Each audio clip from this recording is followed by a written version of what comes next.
Break के बाद आप सभी का बहुत बहुत स्वागत है और चलिए अब एक नजर डाल लेते हैं 5 मिनट में 25 बड़ी खबरों पर। आरबीआई ने इस साल लगातार 5वीं बार रेपो रेट में बढ़ोतरी कर दी है। आरबीआई ने रेपो रेट को 0.35% बढ़ाने का ऐलान किया है। आरबीआई के मुताबिक अब रेपो रेट 5.90% से बढ़कर 6.25% हो जाएगा। आज से संसद का शीतकालीन सत्र शुरू हो गया है। पीएम मोदी ने राज्यसभा के सभापति जगदीप धनखड़ को बधाई दी। पीएम मोदी ने कहा, मैं इस सदन के साथ साथ राष्ट्र की ओर से सभापति को बधाई देता हूं। मध्य प्रदेश के बैतूल जिले के मंडावी गांव में एक 8 साल का बच्चा कल 55 फीट गहरे बोरवेल में गिर गया। लगातार रेस्क्यू ऑपरेशन जारी है।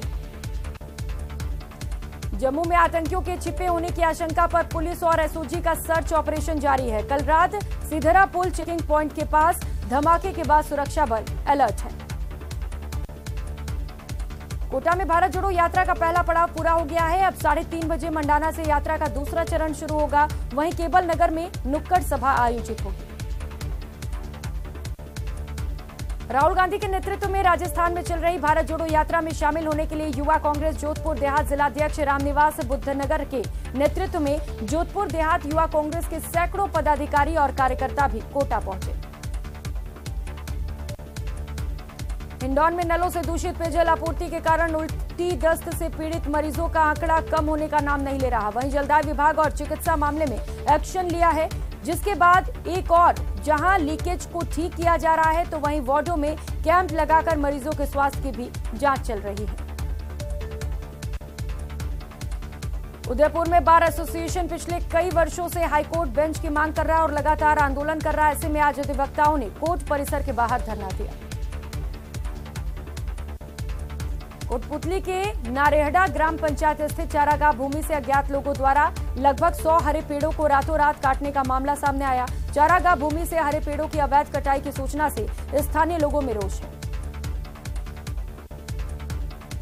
उदयपुर के पिंडवाड़ा हाईवे पर चावल से भरा ट्रेलर बेकाबू होकर खाई में जा गिरा। गनीमत रही कि हादसे में चालक और खलासी ने कूदकर अपनी जान बचा ली।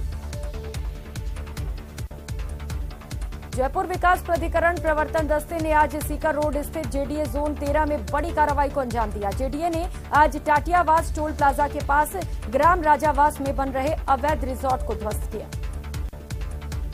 भीलवाड़ा के मांडल थाना क्षेत्र में खेत पर काम कर रहे एक महिला पर एसिड फेंकने का मामला सामने आया। महिला को गंभीर हालत में अस्पताल पहुंचाया गया।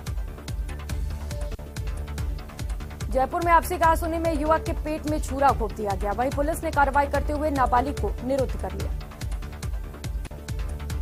बांसवाड़ा शहर के राजा तालाब थाना पुलिस ने बड़ी कार्रवाई करते हुए मकान में जुआ और सट्टा खेलते 13 आरोपियों को डिटेन किया है। वहीं 54,800 रुपए भी बरामद किए। बाड़मेर जिले की दोरीमन्ना पुलिस ने 10 ग्राम अवैध स्मैक के साथ आरोपी को गिरफ्तार करने में सफलता हासिल की है। वहीं स्मैक सप्लायर पुलिस की भनक लगते ही मौके से फरार हो गए। सवाई माधोपुर के गंगापुर सिटी इलाके में बड़ी उदई गांव के पास देर रात टेम्पो स्टैंड पर टेम्पो लगाने की मामूली सी बात को लेकर 2 टेम्पो चालकों में आपस में विवाद हो गया। 2 समुदाय आमने सामने हो गए और जमकर मारपीट हुई। अलवर में एक युवक की जमकर पिटाई की गई है। युवक पर विवाहिता को बहला फुसलाकर साथ ले जाने का आरोप लगा है। बताया जा रहा है कि युवक 1.5 साल तक नाबालिग युवती के साथ लिव इन रिलेशनशिप में रह रहा था। जोधपुर के मसूरिया क्षेत्र में छोटी सी बात को लेकर 2 पक्षों के बीच विवाद हो गया। विवाद दोनों के बीच इतना बढ़ा कि जंग तक पहुंच गया। इस झगड़े में कुल 6 लोग घायल हुए हैं। दौसा में अमरूदों से भरी पिकअप जयपुर लालसूट बाईपास पर पलट गई। पिकअप सवाई माधोपुर से दिल्ली अमरूद लेकर जा रही थी। न्यायिक कर्मचारी सुभाष मेहरा की मौत के मामले में पूरे प्रदेश में नलों में कामकाज प्रभावित हो रहा है। दौसा में भी पिछले 8 दिनों से न्यायिक कर्मचारियों ने कार्य का बहिष्कार करके हड़ताल शुरू कर दिया है। सवाई माधोपुर जिले के राजकीय उच्च माध्यमिक विद्यालय हिंगोटिया में निःशुल्क यूनिफॉर्म वितरण कार्यक्रम का आयोजन किया गया, जिसमें अतिरिक्त जिला कलेक्टर नवरतन कोली मुख्य अतिथि रहे और अध्यक्षता सीबीईओ देवीलाल मीणा ने की। मंचलों को सबक सिखाने के लिए अब ग्रामीण क्षेत्र की महिलाएं और कामकाजी घरेलू औरतें भी आगे आने लगी है। इसी क्रम में जोधपुर के भोपालगढ़ इलाके में महिला शिक्षकों द्वारा ट्रेनिंग दी जा रही है। एशिया के प्रसिद्ध भामाशाह मंडी राहुल गांधी की भारत जोड़ो यात्रा के चलते गुरुवार को बंद रहेगी। आज से ही किसानों ने मंडी में माल लाना बंद कर दिया है। पाली सशस्त्र सेना झंडा दिवस पर बुधवार को जिला सैनिक कल्याण के कार्यकाल के तत्वाधान में साइकिल रैली निकाली गई। कलेक्ट्रेट परिसर से साइकिल जागरूकता रैली को अतिरिक्त जिला कलेक्टर चंद्रभान सिंह ने हरी झंडी दिखाकर रवाना किया। हनुमानगढ़ में आज इस मौसम का पहला घना कोहरा देखने को मिला। जिले में घने कोहरे का आलम होने की वजह से वाहन चालक रेंग रेंग कर गाड़ियां चला रहे हैं। और चलिए रुक कर लेते हैं करौली से आ रही बड़ी खबर का। हिंडौन में उल्टी और दस्त के प्रकोप मामले में इस वक्त ये बड़ी खबर और बड़ी अपडेट आपको बता दें। अब तक 2 की मौत हो चुकी है, जबकि इस दूषित पानी को पीने से 130 से ज्यादा लोग बीमार हैं। और इसे लेकर अब जलदाय मंत्री महेश जोशी एक्शन मोड पर हैं। अधिकारियों की टीम को हिंडौन भेजा गया है। जलदाय विभाग के मुख्य अभियंता केडी गुप्ता भी हिंडौन पहुंचे हुए हैं। मुख्य रसायन एचएस देवेंद्र भी इस वक्त हिंडौन सिटी पहुंचे हुए हैं और इस वक्त इनके साथ उनकी पूरी टीम भी मौजूद है।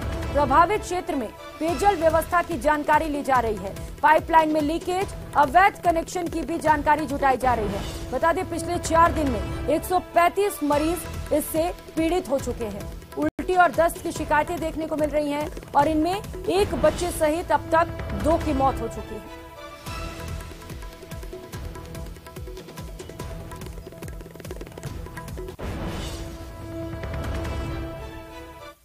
मैं मौके का यहाँ मुआयने किया है। हमारे एडिशनल चीफ इंजीनियर हैं और एक्सीएन हैं मुकेश मीणा जी, उनके साथ मौके का मुआयना किया है। और जहाँ जहाँ हमें कंटेमिनेशन नजर आ रहा है कि कहीं कोई गलियों में कोई कनेक्शंस में हमें पता लगे तो हम कार्रवाई वैसे हमने प्रारंभ कर दी है। आप देख ही रहे हैं, कार्रवाई कर दी है और जैसे जैसे सुधारात्मक कार्य होंगे हम तुरंत कर रहे हैं। तो वहीं दूषित पेयजल को लेकर सांसद का बयान भी सामने आया है। सांसद डॉक्टर मनोज राजौरिया ने इस पूरे मामले को लेकर नाराजगी जताई है। पेयजल सीवरेज को लेकर दिशा बैठक में से पहले भी वे नाराजगी जता चुके थे। हिंडौन की जनता को भगवान भरोसे छोड़ा गया है, ये बयान सांसद की ओर से सामने आए हैं। पहले हिंडौन शहर की कई कॉलोनियों में जलदाय विभाग के टंकी से पीने का पानी जो सप्लाई होता है उसके दूषित होने के कारण एक 12 साल के बच्चे और एक वृद्ध की मृत्यु के समाचार मिले हैं।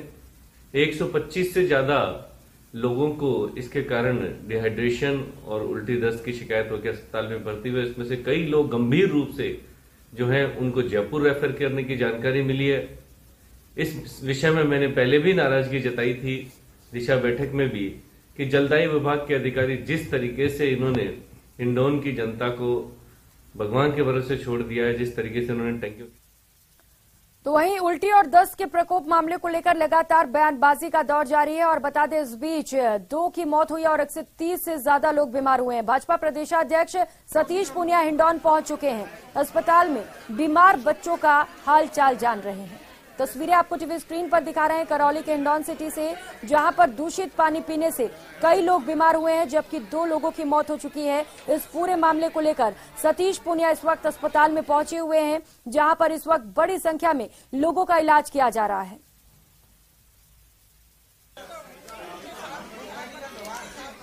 तो हिंडौन में दूषित पानी पीने के मामले में बीजेपी प्रदेश अध्यक्ष का बड़ा बयान भी सामने आ चुका है। सतीश पूनिया ने कहा है कि पिछले 4 सालों से प्रदेश सरकार शुद्ध पेयजल की नीति नहीं बना पाई है। साथ ही सतीश पूनिया ने यह भी कहा कि दूषित पानी पीने से मौत मामले में पार्टी एक्शन लेगी। राजस्थान में 30% लोग अभी भी दूषित पेयजल पीते हैं। कांग्रेस पार्टी ने 50 वर्षों में कोई नीति नहीं बनाई शुद्ध पेयजल की। जो जल जीवन मिशन है उसको भी ठीक तरीके से लागू नहीं कर रहे, क्योंकि उससे उनको लगता है कि इससे बीजेपी की लोकप्रियता बढ़ेगी। आज मंत्री का बयान पड़ा कि जो ये कह रहा है कि हम योजना बनाएंगे, तो 4 साल ये सोचने में लगा दिए कि योजना बनाएंगे, तो लोगों को मरता हुआ छोड़ दिया। ये मौतों का सिलसिला कैसे रुकेगा? गोलियों से, दूषित पेयजल से, स्वास्थ्य की बुनियादी कमजोरियों से। तो मेरा सवाल यही है कि कब तक ये सिलसिला कांग्रेस पार्टी के राज में चलेगा?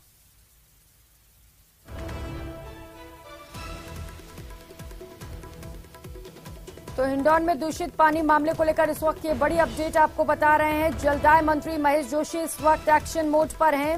अधिकारियों की टीम को हिंडौन भेजा गया है और इस पूरे मामले में सख्त से सख्त कार्रवाई की बात कही जा रही है और लगातार इसे लेकर जांच भी किया जा रहा है। धर्मेंद्र सहयोगी हमारे साथ जुड़ चुके हैं। धर्मेंद्र, क्या कुछ अपडेट? देखिए, इस पूरे मामले को लेकर जहां एक और जयपुर से जांच दल हिंडौन पहुंचा है और पूरे मामले की जांच कर रहा है। इसके बाद भाजपा प्रदेश अध्यक्ष डॉक्टर सतीश पूनिया भी हिंडौन पहुंचे। उन्होंने रोगियों से मुलाकात की है और उनकी कुशलक्षेम पूछे, साथ ही पूरे घटनाक्रम की जानकारी ली है। इसके बाद उन्होंने क्षेत्र में जाकर लोगों का दौरा कर रहे हैं और लोगों से जानकारी प्राप्त कर रहे हैं। इस दौरान बड़ी संख्या में भाजपा भी उनके साथ है। भाजपाइयों ने जमकर सरकार और स्थानीय जलदाय विभाग के खिलाफ भी जमकर नारेबाजी की है। घटनाक्रम को लेकर भाजपाइयों ने काफी आक्रोश है और उन्होंने नाराजगी जताते हुए जल्द से जल्द जो दोषी अधिकारी हैं, जो कर्मचारी हैं, उनके खिलाफ कार्रवाई और लोगों को शुद्ध पेयजल आपूर्ति सुनिश्चित करने की भी मांग की है। जी प्रियंका। धर्मेंद्र, बीजेपी अब इस मुद्दे को बनाने में भी जुट चुकी है, क्योंकि सतीश पूनिया कह रहे हैं कि 4 साल तक कांग्रेस की सरकार रही लेकिन शुद्ध पानी तक नहीं दे पाई और कह रहे हैं इसे लेकर वे आंदोलन भी करने वाले हैं। जी बिल्कुल, देखिए, इस पूरे मामले को लेकर भाजपा लगातार शुरू से जो है आक्रामक रही है। बताया जा रहा है कि जब अमृत जल जो योजना है वो जब इंदौर में भाजपा की विधायक थी उनके समय में ये स्वीकृत हुई थी और अभी तक उसका काम पूरा नहीं हुआ है, जिसको लेकर भाजपा लगातार कांग्रेस सरकार और स्थानीय प्रशासन पर निशाने साधती रही है। और उसके बाद स्थानीय लोगों को शुद्ध पेयजल सुनिश्चित कराने के लिए शहरी पेयजल पुनर्गठन योजना भी शुरू हुई थी। इन दोनों योजनाओं में करीब 100 करोड़ रुपए से अधिक खर्च होना था, लेकिन अभी तक योजनाएं पूरी नहीं हुई, जिसका खामियाजा शहरवासियों को उठाना पड़ रहा है। और इसी को लेकर भाजपा आक्रामक हुए हैं और उन्होंने आंदोलन की चेतावनी दी है। जी प्रियंका। बिल्कुल धर्मेंद्र, शहरी पेयजल योजना की शुरुआत तो की गई थी लेकिन धरातल पर ये योजना कहीं भी दिखाई नहीं दे रहा है। लंबे वक्त से जो स्थानीय लोग थे इसे लेकर कंप्लेंट्स भी कर रहे थे, बावजूद इसके कोई कार्रवाई नहीं की गई। अभी लोगों का क्या कहना है पूरे मामले पर, क्योंकि बताया जा रहा है कि अभी भी फिलहाल खाना पूर्ति की जा रही है वहां पर। जी देखिए, लोगों का कहना है कि जो बीमार है उनको उचित उपचार मिले, साथ ही लोगों को जो शुद्ध पेयजल है उसकी आपूर्ति सुनिश्चित हो। इसके लिए जो पहले पाइपलाइन के जरिए आपूर्ति की जा रही थी वो बंद की गई है। कुछ क्षेत्रों में टैंकर से सप्लाई हो रही है, जबकि कुछ क्षेत्रों में अभी टैंकर से। और धर्मेंद्र, लोगों का गुस्सा होना भी ठीक ही है, क्योंकि कम से कम शुद्ध पेयजल तो मिलना ही चाहिए, इतना तो सरकार को करना ही चाहिए। बहुत शुक्रिया आपका इन तमाम जानकारियों के लिए। और रुक कर लेते हैं इस बीच एक और बड़ी खबर का। टोंक से ये बड़ी खबर सामने आ रही है। ट्रोले और कार में भीषण टक्कर हुई है। हादसे में 3 लोगों की मौत हो गई है, जबकि 2 लोग गंभीर रूप से घायल बताए जा रहे हैं। घायलों को फिलहाल जयपुर रेफर किया गया है और शवों को मोर्चरी में रखवा दिया गया है। मेहंदवास थाना इलाके का ये पूरा मामला है, जहां पर यह भीषण हादसा हुआ। जयपुर कोटा नेशनल हाईवे की यह घटना आपको बता रहे हैं, जिसकी तस्वीरें आपके टीवी स्क्रीन पर है। एक ट्रोले और कार में यहां पर भीषण भिड़ंत हुई। बताया जा रहा है कि ये सभी शादी विवाह से वापस घर लौट रहे थे और इसी दौरान हादसा हो गया।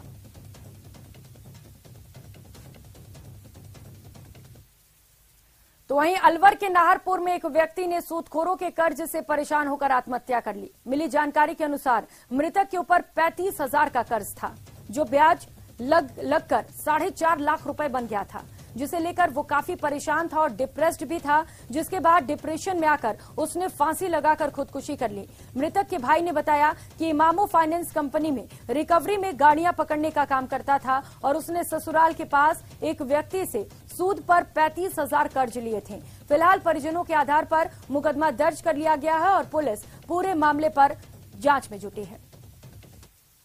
जावेद पुत्र अख्तर खां मेव निवासी खानपुर ने रिपोर्ट दी है कि मेरे भाई की ससुराल खानपुर में है, जिसके ससुराल से उसने रुपए उधार ले रखे थे 35,000 रुपये, जिसकी पेनल्टी लगा कर ससुराल के अड़ोस पड़ोसियों से ले रखे थे। उन पेनल्टी लगाकर पैसे 4,50,000 रुपये ब्याज सहित किए, जिनको देने के लिए बार बार धमकी दे रहे थे, मगर पैसे ज़्यादा होने से पेनल्टी से ब्याज देने से मारने के लिए प्रेरित किया, मरने के लिए, जिसने फांसी खाकर सुसाइड कर लिया है, जिस पर जाहुल, सदीक, जुबेर, आसफ इनके खिलाफ 306 IPC में मुकदमा दर्ज हुआ है। मेरा भाई था, उसने एक खानपुर का जाहुल नाम का एक आदमी था, उससे 35,000 रुपये उधार लिए थे, वो ब्याज से लिए थे, लेकिन उसका ब्याज इतना ज़्यादा था कि उसने 8-7 महीने में उनका 4.5 लाख रुपये बना लिया।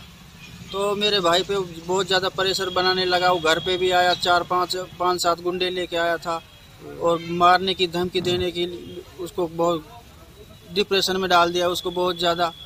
और तो मेरा भाई आज वो बोल रहा था शाम को तुझे तेरा तो काम जो मैंने सोच रखा तेरा काम वही करना है। तो उसके पास कॉल करके ऐसा बोला, तो उसने मेरे भाई की जो घरवाली थी उसको तो खेत पे भेज दिया और उसने खुद। तो वहीं बाड़मेर जिले के धोरीमाना थाना क्षेत्र में मूक बधिर युवती के साथ गैंगरेप के मामले में 2 सप्ताह बीत जाने के बाद भी आरोपियों का अब तक कोई सुराग नहीं लगा है। आरोपियों की गिरफ्तारी नहीं होने से दलित संगठनों के साथ साथ स्थानीय लोगों में भी आक्रोश है।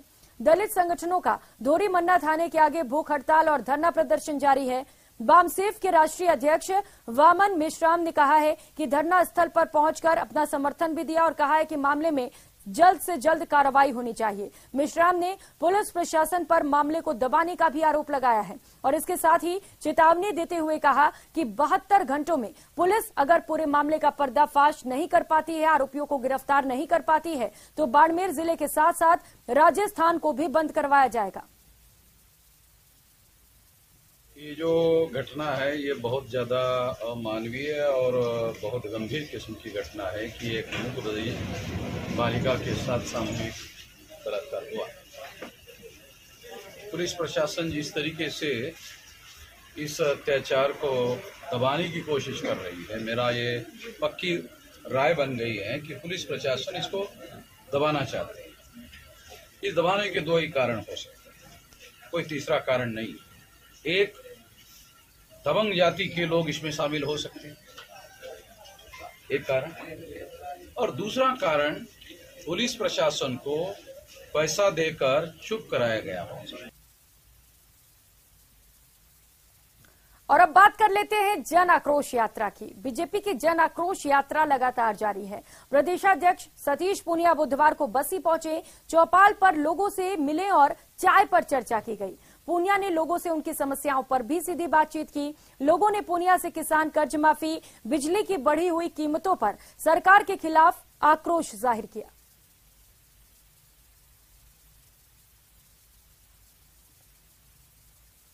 और खबर अजमेर से है, जहां पर बेटी स्वस्ति आर्य चौधरी ने एक बार फिर से इतिहास रच दिया है। जयपुर में आयोजित स्टेट बॉक्सिंग चैंपियनशिप 2022 में लगातार चौथी बार गोल्ड अपने नाम किया। 4 दिसंबर से आयोजित प्रतियोगिता में स्वस्ति ने कड़े मुकाबले जीते। खिताबी मुकाबले में जयपुर की महिला बॉक्सर अंजलि चौधरी को करारी शिकस्त देकर एक बार फिर से गोल्ड मेडल पर कब्जा कर लिया है। आपको बता दें कि स्वस्ति 48 किलोग्राम के वर्ग में खेलती हैं। स्वस्ति ने कहा कि उसकी कोशिश रहेगी कि आगामी राष्ट्रीय बॉक्सिंग चैंपियनशिप में राजस्थान के लिए स्वर्ण पदक जीते। Senior state women boxing championship Jaipur में हुई है। मैंने फाइनल में जयपुर की लड़की अंजलि चौधरी को हरा के गोल्ड मेडल प्राप्त किया है। नेशनल में मैं राजस्थान का प्रतिनिधित्व करूंगी और मैं पूरी कोशिश करूंगी कि मैं राजस्थान के लिए नेशनल में मेडल लेके आऊं।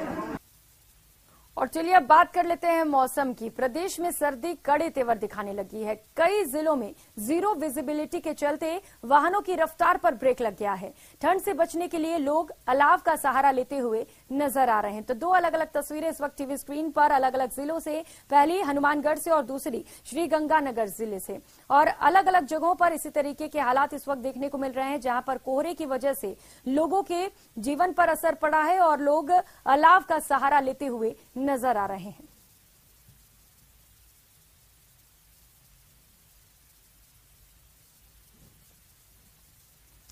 और सबसे पहले श्रीगंगानगर की बात कर लेते हैं, जहां पर लगातार दूसरे दिन भी घने कोहरे की चादर छाई रही। घने कोहरे की वजह से जहां एक ओर मौसम में ठंडक घुल गई है, तो वहीं दूसरी ओर विजिबिलिटी काफी प्रभावित हुई है। विजिबिलिटी कम होने की वजह से सड़कों पर चल रहे वाहनों की रफ्तार भी थम गई है। वाहन चालकों के द्वारा फॉग लाइट या हेडलाइट का इस्तेमाल किया जा रहा है, ताकि विजिबिलिटी कम होने की वजह से संभावित दुर्घटना को टाला जा सके। तो वहीं हनुमानगढ़ जिले में बुधवार को इस मौसम का पहला घना कोहरा देखने को मिला। घने कोहरे के कारण वाहन चालकों को भारी परेशानी का भी सामना करना पड़ा। कई स्थानों पर जीरो विजिबिलिटी होने के चलते वाहन चालकों को दिन में ही हेडलाइट जलाकर धीमी रफ्तार में गाड़ी चलानी पड़ी। घने कोहरे और ठंड से बचने के लिए नागरिक सड़कों पर अलाव तापते हुए नजर आए।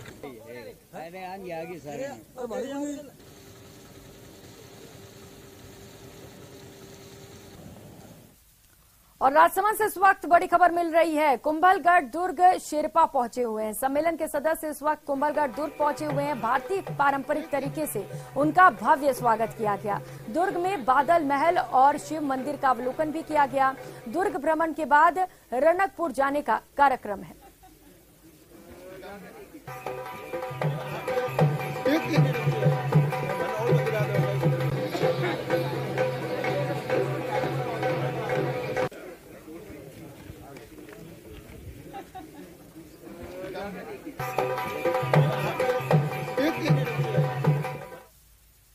और चलिए रुक कर लेते हैं इस बीच आ रही एक और बड़ी खबर का। बीकानेर से ये बड़ी खबर है। गैंगस्टर राजू ठेहट हत्याकांड से जुड़ी इस वक्त की बड़ी खबर आपको बता दें। रोहित गोदारा पर बीकानेर पुलिस ने शिकंजा कसा है। रोहित गोदारा पर इनामी राशि बढ़ा दी गई है। 5,000 से बढ़ाकर इनामी राशि को 10,000 रुपए कर दिया गया है। बीकानेर रेंज आईजी ओम प्रकाश ने राशि बढ़ाने का ऐलान कर दिया है। बीकानेर पुलिस ने रोहित गोदारा का फोटो भी जारी किया है। तो पुलिस की कोशिश है कि जल्द से जल्द रोहित गोदारा को पकड़ा जाए और यही वजह है कि इनामी राशि को बढ़ा दिया गया है। पहले 5,000 रुपए जिसे बढ़ाकर 10,000 रुपए करने की घोषणा कर दी गई है। इसके साथ ही रोहित गोदारा का फोटो भी जारी किया गया है जिससे जल्द से जल्द रोहित गोदारा का पता लगाया जा सके। बता दें राजू ठेहट हत्याकांड से रोहित गोदारा के लिंक जुड़े हुए हैं। फेसबुक पर पोस्ट करते हुए रोहित गोदारा ने इस हत्याकांड की जिम्मेदारी भी ली थी। तो राजू ठेहट हत्याकांड से जुड़ी इस वक्त की बड़ी खबर। और ये तस्वीर देखिए, ये रोहित गोदारा की तस्वीर है जिसे पुलिस की ओर से जारी किया गया है। मनीष सहयोगी हमारे साथ जुड़ चुके हैं। मनीष, इनामी राशि बढ़ा दी गई है, अब लग रहा है रोहित गोदारा पकड़ा जाएगा जल्द। जी बताना चाहूंगा, राजू ठेहट हत्याकांड में बीकानेर पुलिस ने रोहित गोदारा, जो कि बीकानेर के ही लूण करनसन थाना क्षेत्र के कपूरसरिया गांव निवासी था, उस पर पुलिस ने शिकंजा कस लिया है। और इसकी जो इनामी राशि है उसको रेंज आईजी ओम प्रकाश जी ने 5,000 से बढ़ाकर के 10,000 इनामी राशि इसकी कर दी है। तो निश्चित तौर पर कहीं ना कहीं जो रोहित गोदारा है उस पर पुलिस का शिकंजा कसता जा रहा है। और जो रोहित गोदारा है उसको पकड़ने के लिए पुलिस की ओर से लगातार जो है दबिश भी दी जा रही है। और इस दबिश के चलते ही कल भी बीकानेर पुलिस ने कुछ लोगों को जो है उठाया था और उसके बाद में जो श्री डूंगरगढ़ थाना पुलिस है उसने 2 लोगों को एटीएस के हवाले किए हैं। सीकर पुलिस श्री डूंगरगढ़ से इनको लेकर के गई थी। तो निश्चित तौर पर जो राजू ठेहट का जो हत्या हुई थी गैंगस्टर की, उसमें रोहित गोदारा ने ही जिम्मेदारी ली थी। तो पुलिस का जो शिकंजा है वो इस पर कसता हुआ नजर आ रहा है। जी बिल्कुल मनीष, और चलिए अब उम्मीद भी है कि जल्द से जल्द रोहित गोदारा पुलिस के कब्जे में आ जाए। बहुत शुक्रिया आपका इन तमाम जानकारियों के लिए। विश्व शौचालय दिवस पर नेटवर्क 18 ने रैकेट के साथ मिलकर भारत को बेहतर स्वच्छता के लिए प्रेरित करने के लिए 8 घंटे का एक भव्य टेलीथॉन मिशन स्वच्छता और पानी का आयोजन किया। इस अभियान ने देश के प्रमुख नेताओं, मशहूर हस्तियों, चेंज मेकर्स, स्वच्छता कार्यकर्ताओं और विचारकों को इस वादे के साथ एक साथ लाया कि कोई पीछे नहीं छूटेगा। आइए सुनते हैं इस कार्यक्रम के न्यूज मेकर्स बने कुछ खास लोगों की खास बातें।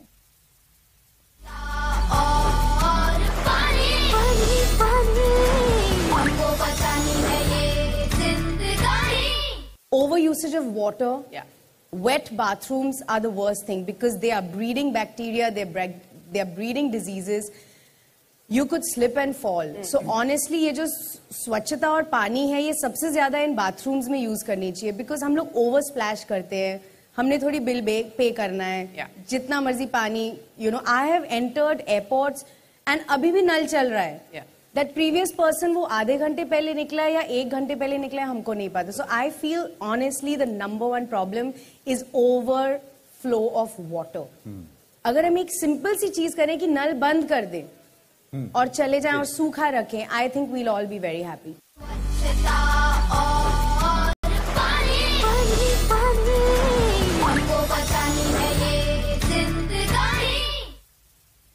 मारो राजस्थान